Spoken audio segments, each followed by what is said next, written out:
I want to bring in Neama Rahmani. He is the president of West Coast Trial Lawyers, also a former federal prosecutor. I mean, Neama, you and I have spoken in the past about cases, and we know that Cassie has settled her lawsuit with Diddy, but he does have multiple other civil suits against him. Also, a federal investigation being carried out by the Department of Homeland Security team that handles human trafficking crimes.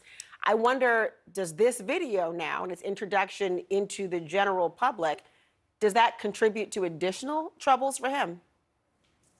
Oh, I think so, Laura. And the statute of limitations may have run on the domestic violence and assault.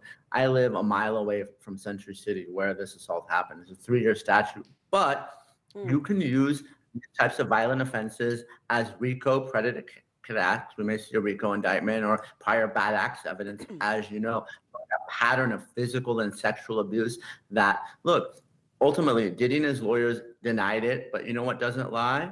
Video doesn't lie. And I think this is going to put pressure on prosecutors to finally return an indictment. Now, the hotel where the surveillance video is from says that they are under different management from the time the alleged assault occurred. Cassie's lawsuit against Diddy alleges that he paid $50,000 to buy the video. Could the previous owners of the hotel face some sort of legal repercussions given the statute of limitations on the actual alleged abuse may have run?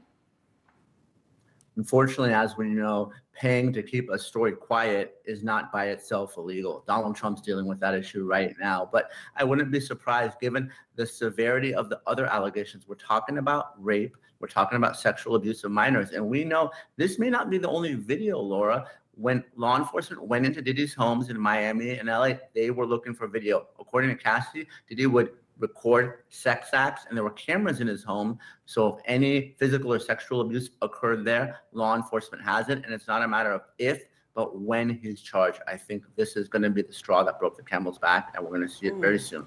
Well, we will see how all this unfolds, even if this does not lead to a criminal prosecution, which I know someone has and ought to have a presumption of innocence. I can tell you it is stomach turning to see this video and to just think of what Cassie must be feeling tonight.